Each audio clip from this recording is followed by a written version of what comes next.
Boston, July 24, 1920. School Street. It's a hot summer morning, but the temperature isn't the problem. The problem is the crowd. Thousands of people have blocked the entire financial district. The traffic is paralyzed. The Boston police are linking arms, trying to hold back the wave of bodies. These aren't rioters. They aren't protesters. They are investors. Men in expensive suits, factory workers in dirty overalls, widows holding their life savings in handkerchiefs. They are all pushing towards one small office door. They are begging to give their money to one man. His name is Charles Ponzi, and on this specific morning, he is making a promise that defies every law of economics. Banks were offering 5% interest a year. Ponzi was offering 50% profit in just 45 days. It sounded impossible. It sounded like magic. But the scariest part? He was actually paying them. To understand how Ponzi fooled an entire nation, you have to understand the economic chaos of 1920. World War I had just ended. Europe was in ruins. Inflation in Italy and Germany was skyrocketing. Currencies were collapsing. Charles Ponzi wasn't a financial genius. He was a drifter who had spent time in prison for forgery. But one day, he opened a letter from Spain and found a small piece of paper that changed everything: an international reply coupon, or IRC. The concept was simple arbitrage. You could buy an IRC in Italy for the equivalent of 1 cent American, but you could exchange that same coupon in the United States for 6 cents worth of stamps. Do the math. Buy for 1 cent, sell for 6 cents. That is a 500% gross profit margin on every single transaction. Ponzi didn't see a coupon. He saw a glitch in the global financial system. He told investors, "I buy low in Europe, I redeem high in America, and I split the profit with you." It wasn't a black box. It was a logical, mathematical argument, and that is why it was so dangerous.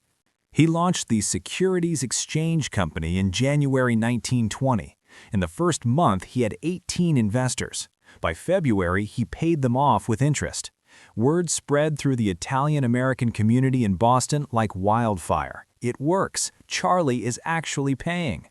By May, people were mortgaging their homes to give him money. By June, he had collected $2.5 million. That's over $30 million today. The money was coming in so fast that Ponzi couldn't count it. His office was too small.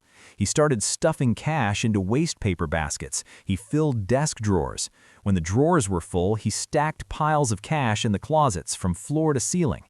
He hired his teenage cousins as clerks. They didn't use ledgers or accounting books. They used index cards. It was a chaotic ocean of green paper. And in the middle of it all sat Ponzi, buying tailored suits, gold watches, and dreaming of owning the biggest banks in Boston. While the public cheered, the financial establishment in Boston was getting nervous. Banks were emptying out. People were withdrawing their savings to give to Ponzi. The Boston Post newspaper decided to investigate. But they didn't send a beat cop. They hired a heavy hitter. Enter Clarence Barron. He was the owner of the Dow Jones and the founder of Barron's magazine. He was a giant of a man, weighing over 300 pounds, and he possessed one of the sharpest financial minds in America. Barron didn't care about Ponzi's charisma. He didn't care about the smiles or the suits. He only cared about the logistics.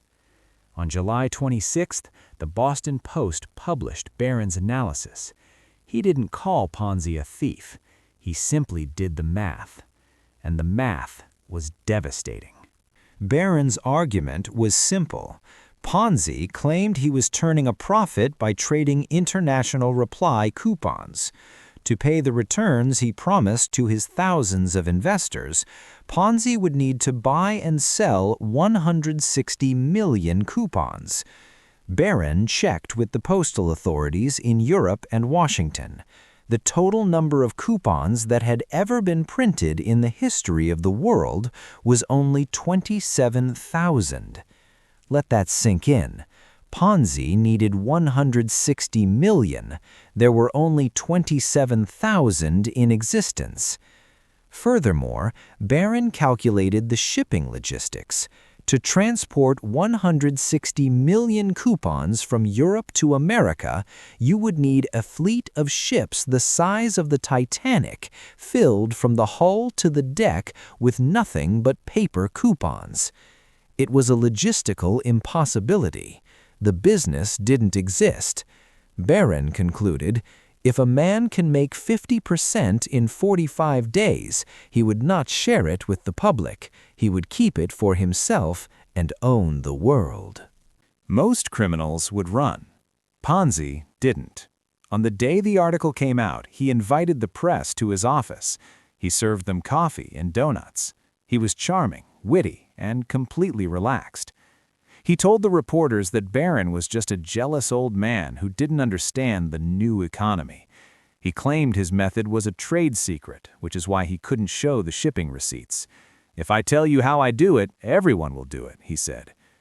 Then he did something incredibly bold.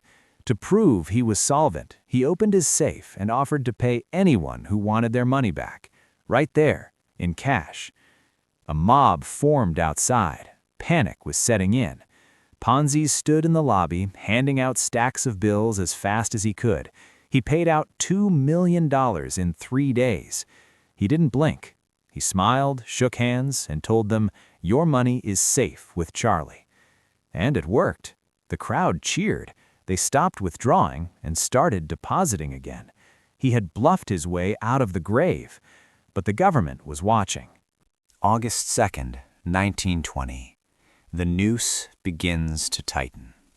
Under massive pressure from the press and the politicians, Ponzi made a fatal strategic error. He agreed to an audit. He invited Edwin Pride, the state auditor, to examine his books, and to prove his confidence, Ponzi promised to stop accepting new money until the audit was finished. It sounded noble, but it was suicide. A Ponzi scheme is like a shark. It has to keep moving to stay alive. It needs new money today to pay off the old investors from yesterday. The moment Ponzi stopped the flow of cash, the clock started ticking. For 1 week, the auditors dug through his office. They didn't find millions of postal coupons. They didn't find shipping receipts from Europe. They found chaos. Index cards scattered on the floor, missing ledgers, and names of investors that were just made up. Ponzi knew the audit would fail. He needed a miracle. So he decided to rob a bank by buying it. He used the investors' money to buy a controlling stake in the Hanover Trust Bank. His plan was simple.